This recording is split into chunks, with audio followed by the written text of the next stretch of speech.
There is a certain silence that comes not from the world outside, but from the empty seat beside you, or the smile that does not quite reach someone's eyes.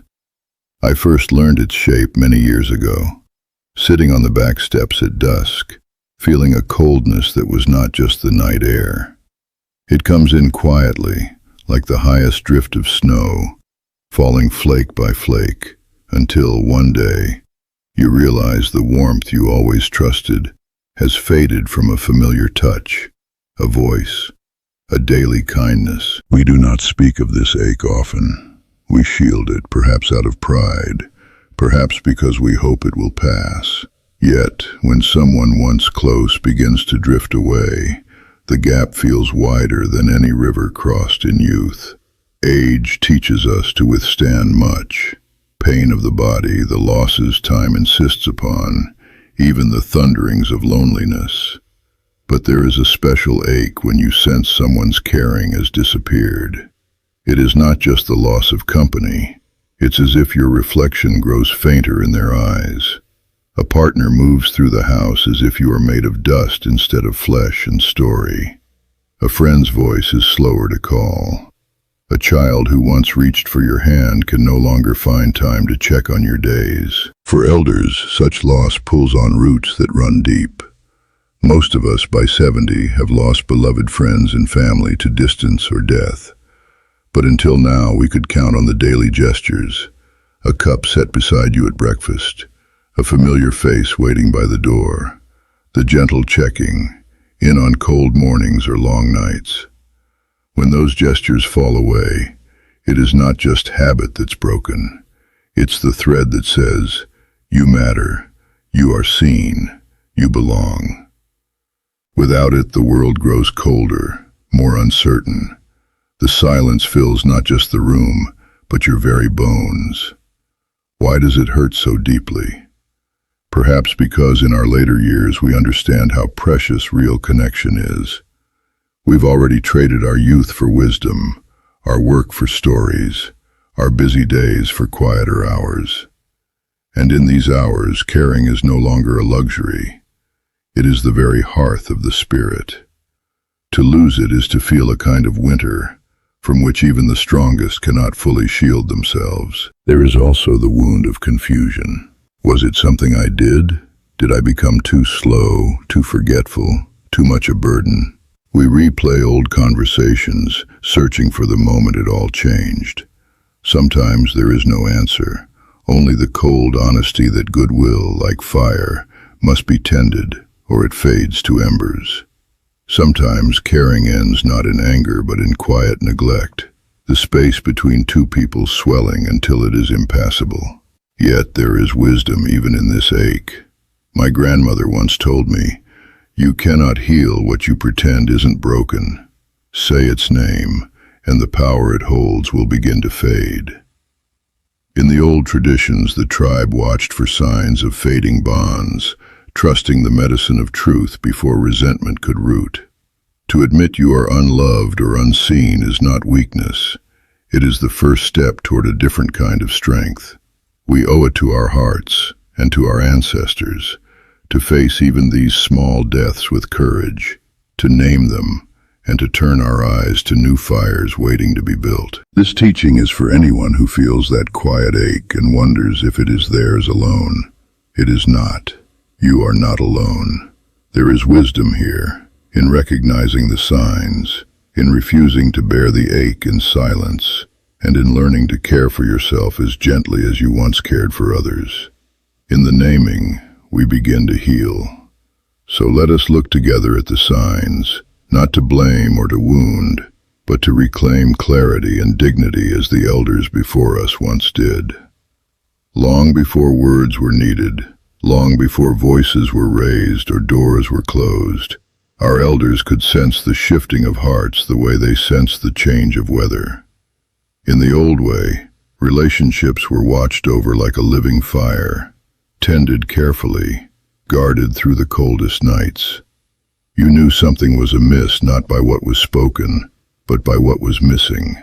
The absence of laughter, the unfamiliar distance in a greeting, the lessening of small daily rituals that once joined two souls or a whole community together. Our people believed that love, from parent to child, friend to friend, husband to wife, wasn't a simple matter of feeling, but a sacred agreement. It was as if every bond was its own circle drawn around two spirits, and to keep that bond strong, both had to honor its power. Loyalty was shown not by grand gestures or words, but by steadfast presence. Elders would remind the young that care is not just something you give at your convenience. It is proofed and proven in the times when showing up is difficult, when patience is thin, when the world presses in. If an elder noticed a friend or relative sitting alone too often, a small offering was left, a piece of bread, a carved feather, a token of belonging. Even silence was not empty. It was filled with the song of shared presence. In those circles, a failing of care was felt deeply. When someone pulled away, there were rituals of noticing, gentle questions asked, and community effort to rekindle fading ties.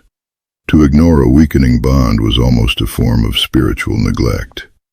We were taught, as you care for the people, so the people will thrive. If you withdraw your care, the circle shrinks, and what you lose is more than just one person's presence. It is the balance and wholeness of the whole community. Compare this with the world of today, where speed is prized and distractions are many. Relationships drift quietly toward neglect, not always from malice, but more often from tiredness, forgetfulness, or the lure of the urgent over the important. The betrayals are subtle, a delayed phone call, a promise forgotten, the gradual fading of concern. These wounds are harder to see and harder to name, but they ache just as sharply. There is a longing for the old way, a world where noticing was a duty, and an elder's pain was quickly heard and honored. The native perspective teaches us that every relationship is alive, a living promise that needs tending, respect, and review. Love and loyalty are not assumed or owed. They are choices renewed each day, no matter how many seasons have passed. And when care weakens, it is both a responsibility and an act of courage to see it clearly, to speak of it openly, and to invite healing, or, if necessary, to accept release. In this spirit, let us look for the ancient wisdom within our modern days. If someone's caring fades, don't explain it away, and don't bear it in silence. The old teaching reminds us, the heart that notices can suffer, but it can also choose what comes next. Relationships in their truest form are always sacred, and the way we honor or mourn them becomes the root of our own strength. 1. Their words become empty or absent. When caring fades, it leaves conversation hollow. You might notice the shift first in ordinary greetings, words that used to carry warmth. How did you sleep? Or did you eat? Now fall flat, if they arrive at all. It's not what is said, but how.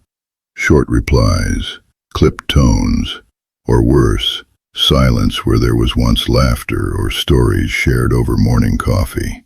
I remember a woman whose husband, once gentle and affectionate, began to reply to her worries with, "You worry too much," or sometimes not at all. The room filled with things unspoken.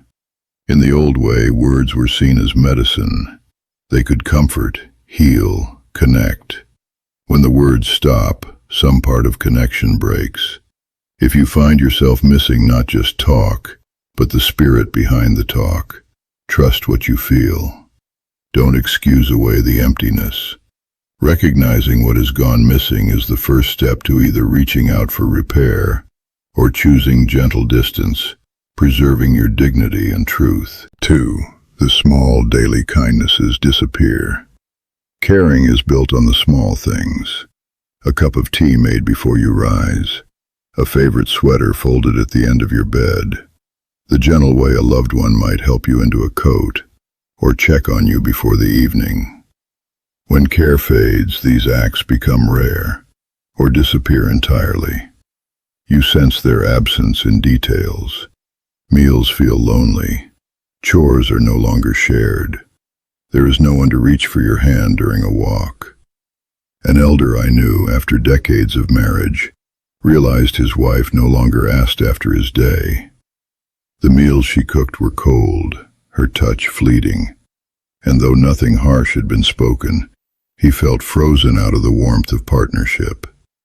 In the old ways, kindness was a daily practice, a stone polished by frequent handling. If you notice your care is no longer reciprocated or even noticed, remember, true kindness can't be demanded, but you can honor yourself by offering kindness to your own spirit, seeking support where it flows freely, and refusing to settle for neglect disguised as routine. 3. They no longer defend you or stand up for you. Once it was a comfort to know that someone would stand by your side, defend your good name, or correct injustices done to you, even in small ways. But when care fades, so does this loyalty. Maybe you're spoken down to at a gathering, and the person who used to intervene now stays silent. Your opinions are dismissed, or small slights go unchallenged. I recall a grandfather who, having spent his life protecting his family, found himself the butt of jokes at family dinners, smiles all around. But his daughter, who once leapt to his defense, would only shrug or laugh along. This absence is deeply wounding, for it strikes at the sense of unity. In the native tradition, loyalty is not just expected, it's owed to the ones who traveled most of life's path with you. If you notice this sign, protect your heart. Voice your need for support. If it is not given, surround yourself with friends or community who recognize your worth and refuse to let you stand alone. 4. Their eyes avoid yours, or their presence grows impatient. You can often feel disconnection in the most basic way, eye contact. There was a time when their gaze soothed or reassured, but now they meet your eyes less often, or look away quickly when you speak. Visits grow shorter, glances dart to clocks or phones, and you begin to sense you are an obligation rather than a cherished presence. An aunt of mine would watch her daughter's face at every visit, searching for even a flicker of recognition or delight. More and more, she'd instead find hurried glances toward the front door, as if counting the minutes until she could leave. Elders know that attention is the currency of caring. Don't ignore your intuition. Sometimes naming the impatience or the discomfort aloud, I notice it's hard for us to share time as we used to, can spark honesty. Most importantly, redirect your own gaze to those who return it. Find connection in those who offer presence, not just proximity. 5. They stop listening, interrupt, or forget what matters to you. Another sign appears in the fading skill of listening. What once was an easy back and forth becomes a struggle. You are interrupted, talked over, or find your stories forgotten moments after sharing them. Holidays go unacknowledged. Needs are repeated because they weren't truly heard. I saw a dear friend's spirit dim each time her son asked, "Have you taken your medicine?" for the 3rd time in an afternoon. She had, and she'd told him, but he hadn't been listening, his mind somewhere else. Listening is a sacred act in native teaching. Silence is never empty, but filled with intent and care. When you find the listening has died, try gently asking for a pause or the attention you need. If that fails, do not turn your disappointment inward. Seek circles, through friends, elders, even younger kind souls, where your words are received with honor and memory. 6. They minimize your needs or compare you to others. When someone no longer cares, they may begin to brush aside your concerns, telling you it's not so bad, or comparing your struggles to others. So-and-so has it worse, they might say, or be grateful things aren't harder. Your hurts, physical, emotional, spiritual, are downplayed, even mocked. One elder recalled asking her daughter for help around the house, only to be told, "Other people your age still work full times. You should be grateful." The pain here is in being measured and found wanting, in having your needs denied. made small, or made invisible. The old teachings say every person's struggle is their own, deserving of attention and respect, no matter how large or small. When you hear such dismissals, assert gently but firmly, "This is real for me. I ask you to listen, not to compare." Surround yourself with people who honor your needs rather than judge them, and refuse to accept anything less from those closest to you. 7. They make you feel alone even in the same room. Perhaps the deepest wound is feeling alone while physically sharing space with someone you love. You eat meals in silence, watch television without comment, or pass long hours together without real connection. Loneliness in this form aches more than solitude because it's a daily reminder of what once was. There's an old stance: without caring is not true company. Don't diminish your spirit to fit an empty room. Courage may mean naming your need for connection, seeking community elsewhere, or at times, reimagining your own companionship through nature, faith, storytelling, or new friendships. Each of these signs stings in its own way. Some are bold, others subtle, but all mark a shift that is easier to ignore than to face. The wisdom of our elders is this: do not bear them in silence or shame. Notice them, name them. Know with your whole heart that you are not unworthy or unlovable because someone close has drifted. Instead, let noticing be your first act of kindness to yourself, and let each small truth become a guide to the next right step. Reaching out, letting go, or beginning again, always in the care of your own spirit. Letting go is one of the most difficult teachings an elder can pass down, because it runs against all that loyalty, habit, and hope have taught us over a lifetime. There is much guilt and sorrow in admitting that a bond, once precious and vital, has frayed beyond repair. We are taught to hold on, to make things work, to forgive endlessly for the sake of harmony. Yet there comes a point when holding on is more painful than releasing, and wisdom means seeing that clearly. In the old stories, the tribe would sometimes mourn a friendship or kinship that could no longer be healed. They would mark the end, not with shame, but with ceremony, acknowledging what had been shared, expressing gratitude, and then returning each to their own path with blessing. My grandfather once told me, "There is no shame in standing alone at dawn. The sun will still find you." Strength is not measured by how tightly you cling, but by the grace with which you can let go and trust life's turning. Letting go is not an act of bitterness or defeat.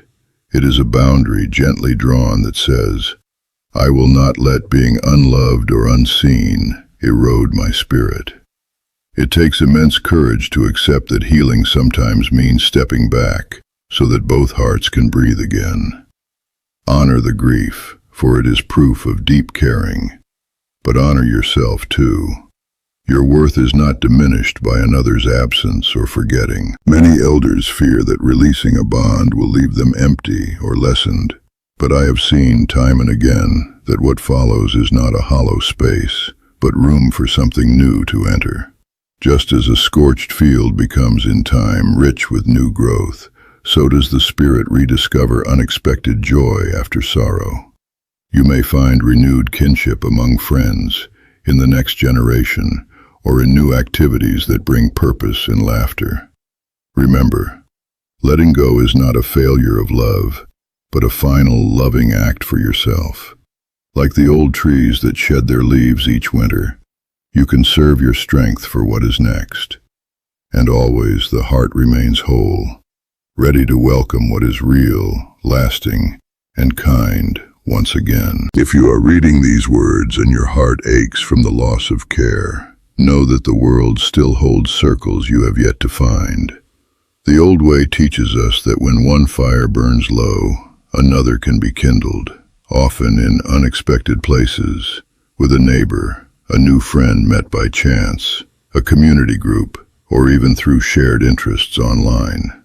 Life's path is wider than just blood or history. Each season offers fresh chances to belong. To build a new circle does not erase the sorrow of old bonds, but it brings hope back to the table. Dare to reach out, to volunteer your wisdom, to join a class or gathering, to strike up gentle conversation where once you might have sat in silence. With every story you share, with every kindness you offer, you become a beacon for others searching for connection too. The seeds of new kinship are sown in these moments. I invite you, share your journey in the space below. What helped you feel cared for again? Where did you find unexpected kindness, or offer it to someone else in need? Your voice could be the signpost for a fellow traveler still lost in yesterday's ache. In the old times and the new, we are meant to walk together. No one left behind, no one unseen. Let's build these circles, story by story, hand in hand, and remind one another that belonging is always possible, as long as we keep our hearts open to the fires waiting to be lit.